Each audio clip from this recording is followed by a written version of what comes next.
honourable lady's question, I can say from personal experience, having worked as a PPS in the International Trade Department for a while, that the Secretary of State for International Trade is fully committed to getting a deal and removing those tariffs. And as my right honourable friend, the Secretary of State, said earlier, those discussions have moved on to another phase in which bilateral discussions outside of the EU negotiation team will be taking place. We're now coming to questions to the Prime Minister.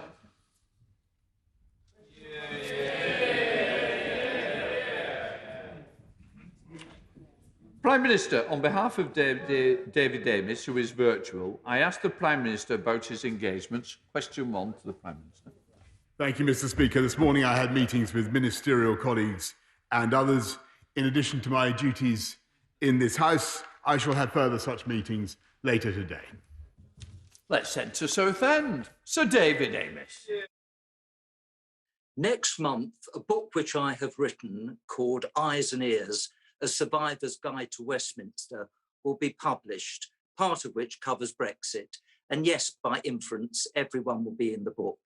Would my right honourable friend agree with me that the last general election was not fought on how political parties might handle the coronavirus pandemic, but was categorically about ensuring that the result of the 2016 referendum was implemented in full? Will my right honourable friend confirm that that is what he intends to see happen? Prime Minister. I can indeed, Mr. Speaker, and I congratulate my right honourable friend on his new book, and I can assure him that this country has not only left the European Union, but on January the 1st we will take back full control of our money, our borders and our laws. We now come to the Leader of the Opposition, Keir Starmer. Mr. Speaker, this is a crucial moment if we're to gain control of the virus. Yet for 8 days, nearly 16,000 positive tests were missed by the government. That means about 48,000 contacts were not traced. As of yesterday, thousands had still not been reached. Does the Prime Minister accept that this very basic mistake has put lives at risk?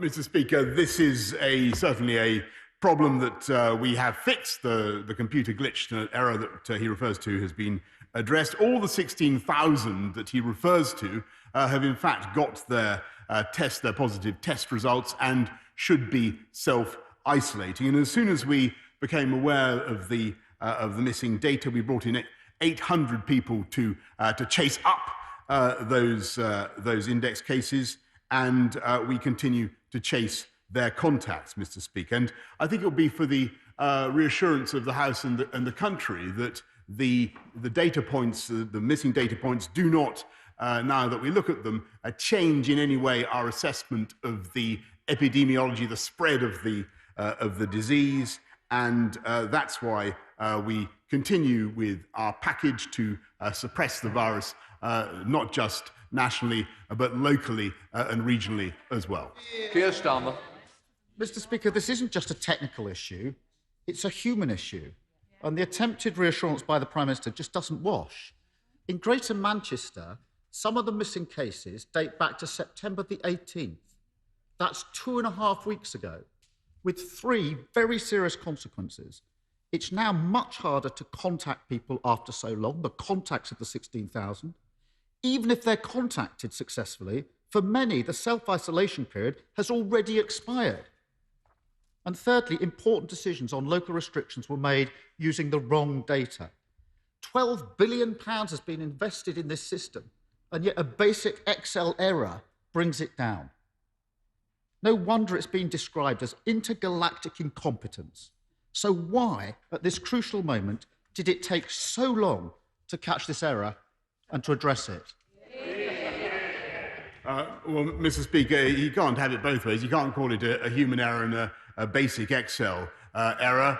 And let me just remind the House of what and the right honourable gentleman of what I've just said, because the crucial thing is that, yes, of course there has been an error, but the data points that we're looking at do not change the cases that we're looking at, don't change the basic distribution of the disease. And I think it's very important for people to understand, because that's really what he was, I think, trying to drive at. And although the cases in the country are considerably up across the country this week on last week, the 7-day statistics, Mr. Speaker, show that there are now 497 cases per 100,000 in Liverpool, 522 cases per 100,000 in Manchester, 422 in Newcastle. And the key point, Mr. Speaker, there is that the local regional approach combined with the national measures remains correct, I think, because 2/3 of those admitted into hospital on Sunday were in the northwest, the northeast, and Yorkshire. So that's why I think that approach continues to be correct. Starmer. Mr. Speaker, the Prime Minister says it doesn't alter the basic distribution, yet thousands of people have been walking around where they should have been self-isolating. It patently has an effect on the basic distribution. If this was an isolated example, I think the British people might understand. But there's a pattern here on care homes, protective equipment, exams, testing. The Prime Minister ignores the warning signs, hurtles towards a car crash, then looks in the rear mirror and says, "What's all that about?" It's quite literally government in hindsight. Today is 100 days, Mr. Speaker, since the first local restrictions were introduced. 20 local areas in England have been under restrictions for 2 months. Prime Minister, in 19 of those 20 areas, the infection rates have gone up. In Rosendale and Hyndburn, they've gone up tenfold. Yet all the Prime Minister has to say is, it's too early to say if restrictions are working. But it's obvious that something's gone wrong here. So what's the Prime Minister going to do about it? Well, Mr. Speaker, as he knows, we're continuing to provide support, £5 billion of support for the Northwest, Northeast, for the lockdowns, the extra restrictions that they're experiencing. And we will continue to support all areas across the country that have to go into local measures. Now, 2 weeks ago, I set out that strategy. I said that we would go forward both with national measures and such as intensifying the rule of six, making sure that we enforce the rule of six. 2 weeks ago, Mr. Speaker, he supported it. In fact, I think he went on the Nick Ferrari show saying that, yeah, I support the rule of six. Yes, I do. Yet last night, Mr. Speaker, the Labour Party abstained on the rule of six. He asked what we're doing to enforce. He asked what we're doing to enforce local measures. He can't even be bothered to get his own side to support them himself. Mr. Speaker, for the Prime Minister's benefit, let me take this slowly for him. We support measures to protect health. We want track and trace to work. But the government is messing it up, and it's our duty to point it out. Let's get back to the questions, because these are not trick questions. I've got the figures here, Prime Minister. In Bury, when restrictions were introduced, the infection rate was around 20 per 100,000. Today, it's 266. In Burnley, it was 21 per 100,000 when restrictions were introduced. Now it's 434. In Bolton, it was 18 per 100,000. Now it's 255. The Prime Minister really needs to understand that local communities are angry and frustrated. So will he level with the people of Bury, Burnley and Bolton and tell them what does he actually think the problem is here? Mr. Speaker, the problem is, alas, that the disease continues to spread in the way that I described to the House earlier. And the figures that he gives are no surprise, as they're fundamentally repetitions of what I've already told the House. And what we are doing is a combination of national and local measures, which 1 week, Mr. Speaker, he comes to this House and supports, and the next week, mysteriously, he decides to whisk his support away. And he cannot even be bothered to mobilise his own benches to support something as fundamental as the rule of six, which he himself said only 3 weeks ago that he supported. He cannot continue to have it both ways. Does he support the rule of six, yes or no? Yes. But the government... Yes, but if the Prime Minister can't see, if Prime Minister can't see and hear local communities when they say the infection rate has gone up tenfold under restrictions, and he doesn't realise that's a problem, then that is part of the problem. Mr. Speaker, there's a further cause of anger. Prime Minister, if you actually listen to the question, we might get on better. There's further cause of anger. Lack of clarity about why particular restrictions have been introduced. For example, in the Prime Minister's own local authority, Hillingdon, today there are 62 cases per 100,000, yet no local restrictions. But in 20 local areas across England, restrictions were imposed when infection rates were much lower. In Kirklees, it was just 29 per 100,000. Local communities, Prime Minister, genuinely don't understand these differences. Can he please explain for them? Mr. Speaker, I think actually that he's heard from me and heard repeatedly from the government why we're bringing in differentiated local restrictions. I've just given the figures for the North East and North West. I wish I could pretend, Mr. Speaker, that everything was going to be rosy in the Midlands or indeed in London, Mr. Speaker, where, alas, we are also seeing infections rise. And that's why we need a concerted national effort. We need to follow the guidance. We need hands, face, space, get a test if you have symptoms, and obey the rule of 6, Mr. Speaker. And I think it quite extraordinary that the right honourable gentleman has just said that he personally supports the rule of 6 while allowing his entire party to abstain. Mr. Speaker, the Prime Minister can't explain why an area goes into restriction. He can't explain what the different restrictions are. He can't explain how restrictions end. This is getting ridiculous. Next week, this House will vote on whether to approve the 10 p.m. rule. The Prime Minister knows that there are deeply held views across the country in different ways on this. One question is now screaming out, is there a scientific basis for the 10 p.m. rule? The public deserve to know. Parliament deserves to know. If there is, why doesn't the government do itself a favour and publish it? If not, why doesn't the government review the rule? So will the Prime Minister commit to publishing the scientific basis for the 10 p.m. rule before this House votes on it next Monday? Mr. Speaker, the basis on which we set out the curtailment of hospitality was the basis on which he accepted it 2 weeks ago. And that is to reduce the spread of the virus, Mr. Speaker. And that is our objective. That's why we introduced the rule of 6, Mr. Speaker, which again he supported only 2 weeks ago.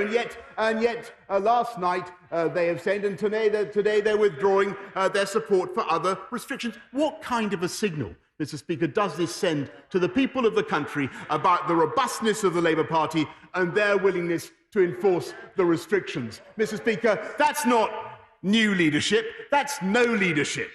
And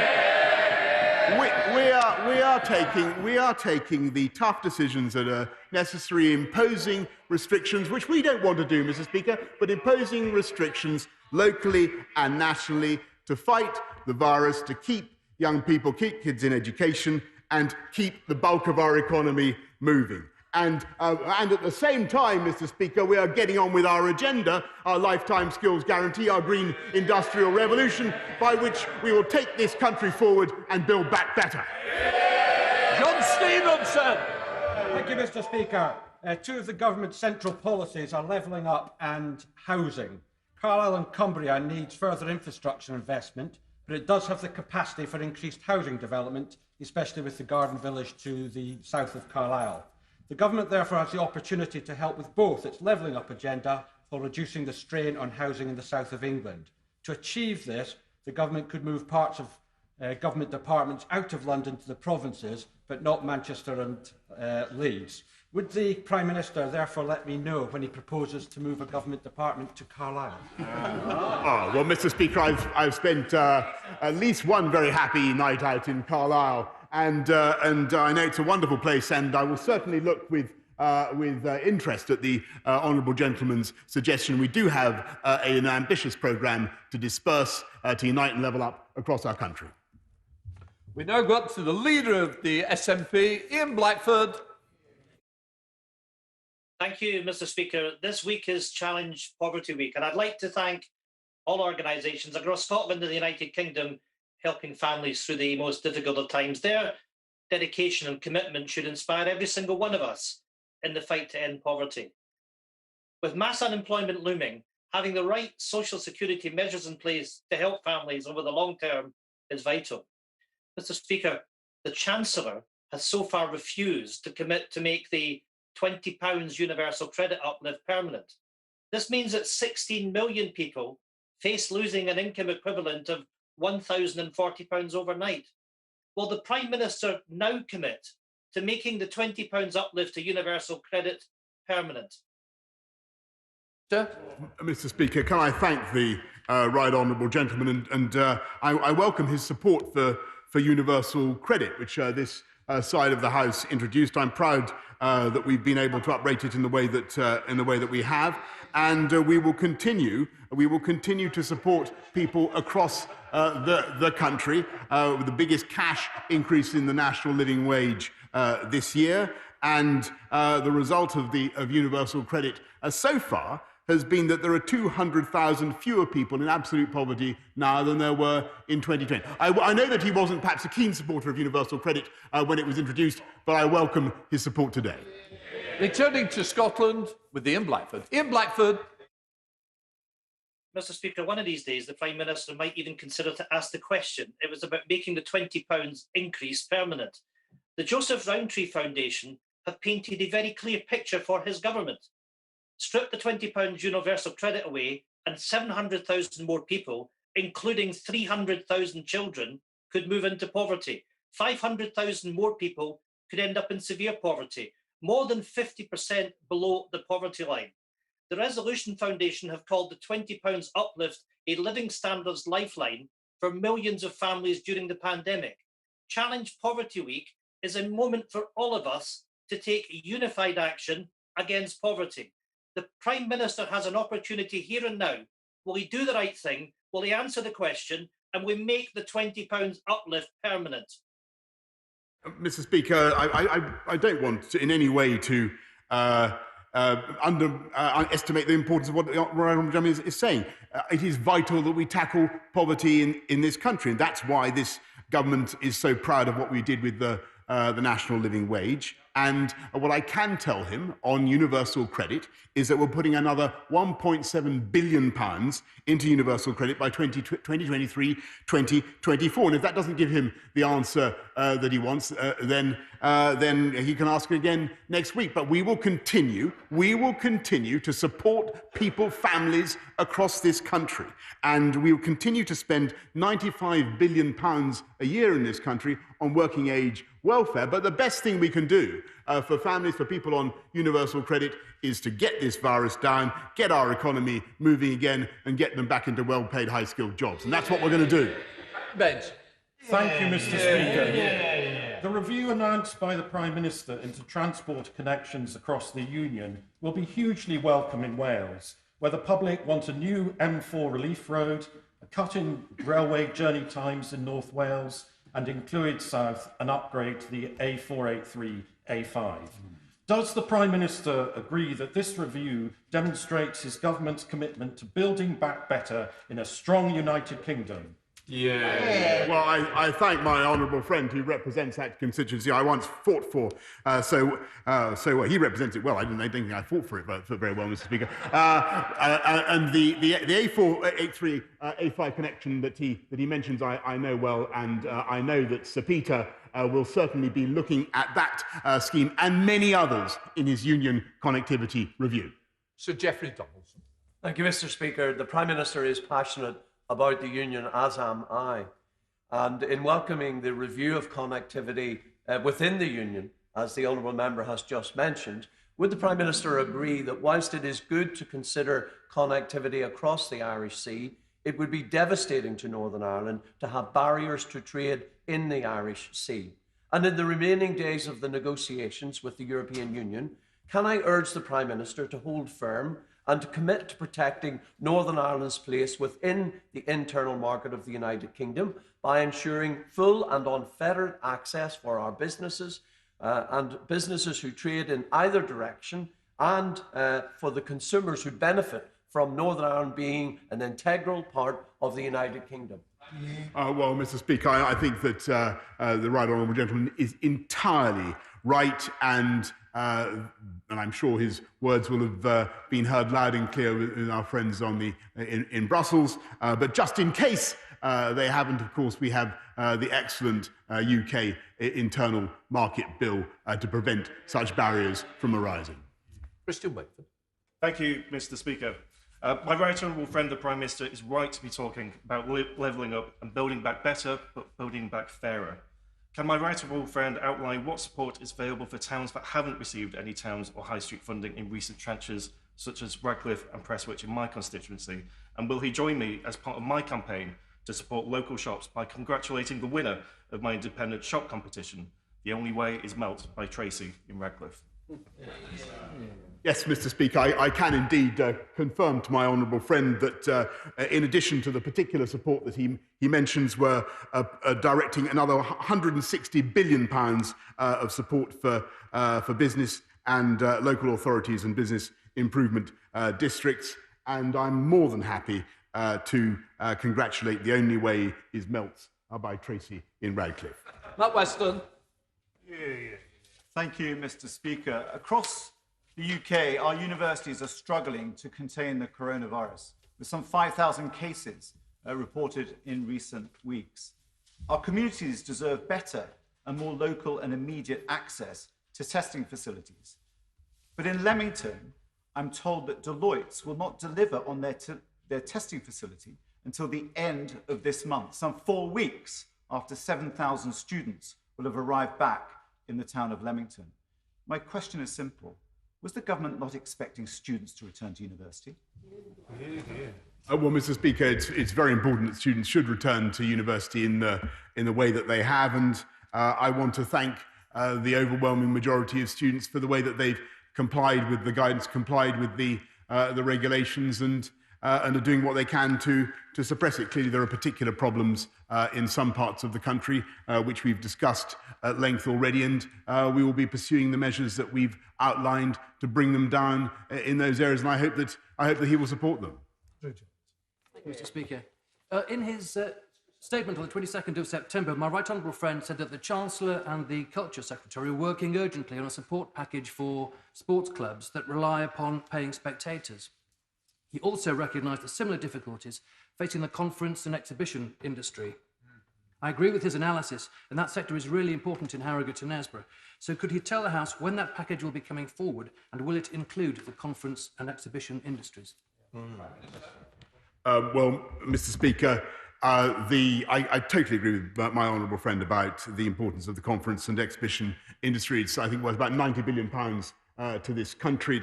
It's of massive importance. It was a very difficult decision to take to pause conferences and exhibitions. We want to get them open as fast as possible. We will, of course, they've had a lot of support, as I've indicated earlier. The £190 billion package is there to help businesses of all kinds. But the best way forward, Mr. Speaker, is to get the kind of testing systems that will enable not just conferences and businesses of that kind, but all types, even theatres, to reopen and get back to normality. That's what we're aiming for. Elmore? Mr. Speaker, yesterday the Chancellor suggested that those who are musicians or work in the creative industries who can't work because of COVID restrictions, and I quote, should find new opportunities. Can the Prime Minister tell the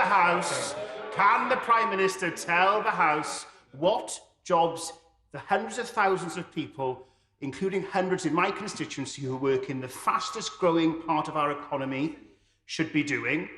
Because the answer from the Chancellor of go away, find a new job, you're not our problem, simply isn't good enough for these thousands of people who are truly talented and world-leading within this country. Mr. Speaker, that is simply not what the Chancellor said. And my right honourable friend, the Chancellor, has already provided £1.7 billion of support for the creative culture industries, for sport, and we will ensure, and he's right, by the way, to identify the massive economic value of those industries, and that's why we are supporting them through these tough times, and that's why we're working to get the virus down, get our economy back to normal as fast as we possibly can, and I hope that he will support our strategy. Let's head up to Chesham with Dame Cheryl Gillen. Dame Cheryl. Mr. Speaker, building on that, can I welcome the Prime Minister's excellent Conservative Party conference speech yesterday, which outlined his vision of our government's plans for a green economy which will create hundreds of thousands of jobs. Would my right honourable friend agree with me that the merits of his green economy proposals extend far beyond energy production and also include the preservation of our green spaces? As the UK prepares to host COP26, will the Prime Minister show the international community the way by committing the UK to championing greater protections for our chalk streams and extend his vision to redesignate the Chilterns area of outstanding natural beauty as a national park, following Julian Glover's recommendation in the Landscape Review? Minister. Well, I thank my right honourable friend. Of course, we are committed to protecting areas such as the Chilterns area of outstanding natural beauty. I understand that DEFRA are actually considering each of the recommendations in Julian Glover's review and following the correct procedure. But I hope my honourable friend will also acknowledge, or I hope she knows, that this government is also leading the way globally in protecting biodiversity, in protecting habitat, in protecting species, and that's what we're going to be doing both in the G7 and in the run-up to COP26 in Glasgow next year. Riedel. Thank you, Mr. Speaker. Unemployment has already doubled to 8% in my constituency this year. The end of furlough is leading to thousands more job losses in the next 3 weeks, and the Merseyside local lockdown puts 58,000 jobs in what was a booming hospitality sector in the immediate firing line. So does the Prime Minister agree with me that tighter local lockdown restrictions, like those imposed on Merseyside, should trigger automatic government support for local business and support schemes to prevent this economic carnage worsening? And will he commit today to such a targeted support package for Merseyside as a matter of urgency, please? Well, Mr. Speaker, I share her feelings about the loss of jobs and the potential loss of jobs. It's wretched that we have to do this, and all I can tell her is that we've already allocated £2.6 billion to the northwest, and Knowsley in particular, her constituency, as she knows, has had £12 million. Liverpool, another £40 million.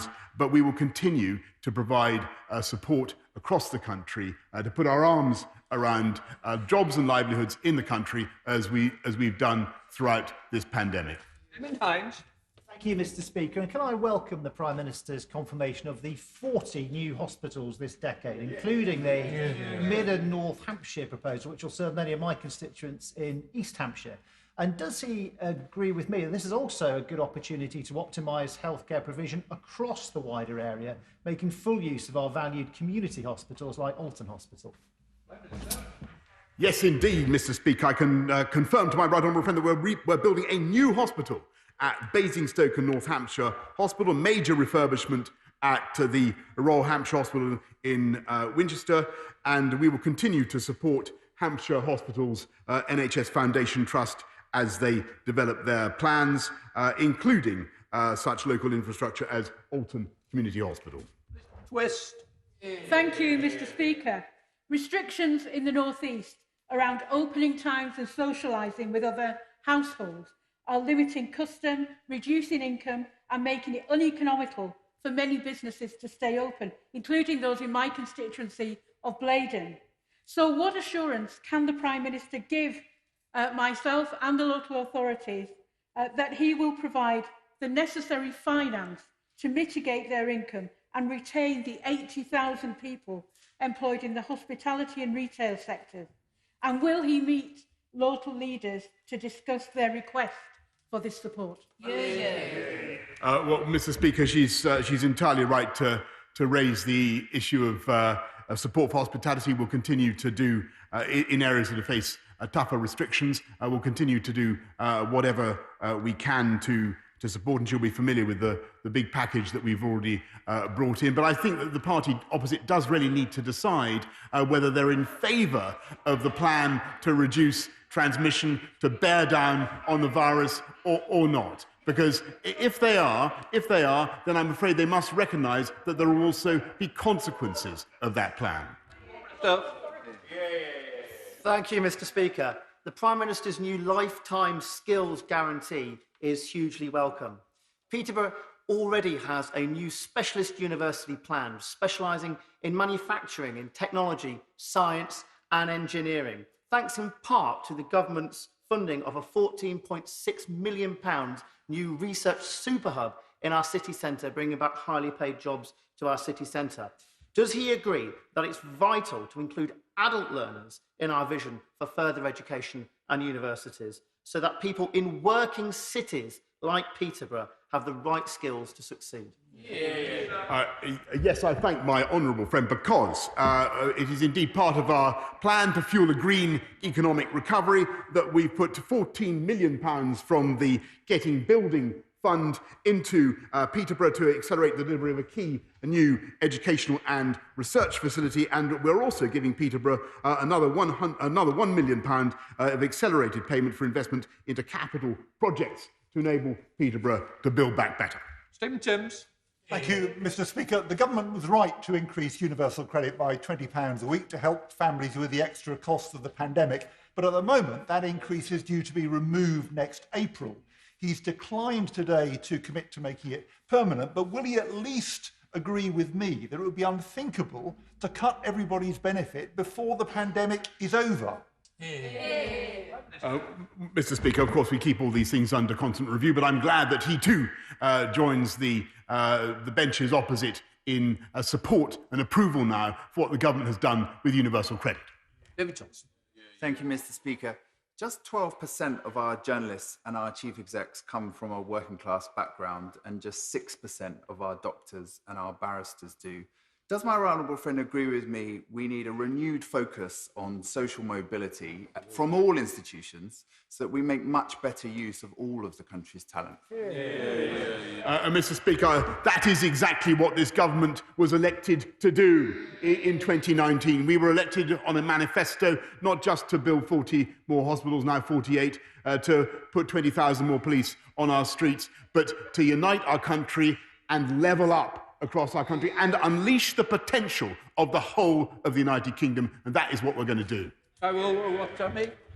Mr. Speaker, yesterday the Prime Minister said that it would be easy to build new homes without destroying our green spaces.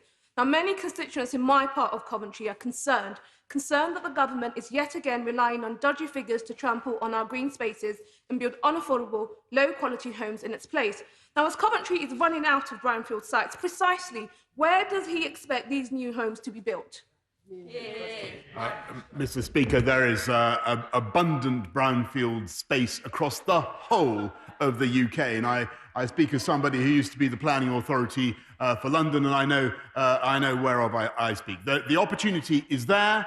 In many cases, the restrictions are caused by cumbersome planning procedures, but they are also caused, Mr. Speaker, by the inability of young people to get the mortgages they want and to buy the homes that they want. And that's why we are bringing forward our fixed rate mortgages for 95% of the value of the property to help young people onto the property ladder. We're going to turn generation rent into generation buy, Mr. Speaker. In order to allow the safe exit of honourable members participating in this item of business and the safe arrival of those participating in the next, I'm suspending the House for 3 minutes. Order.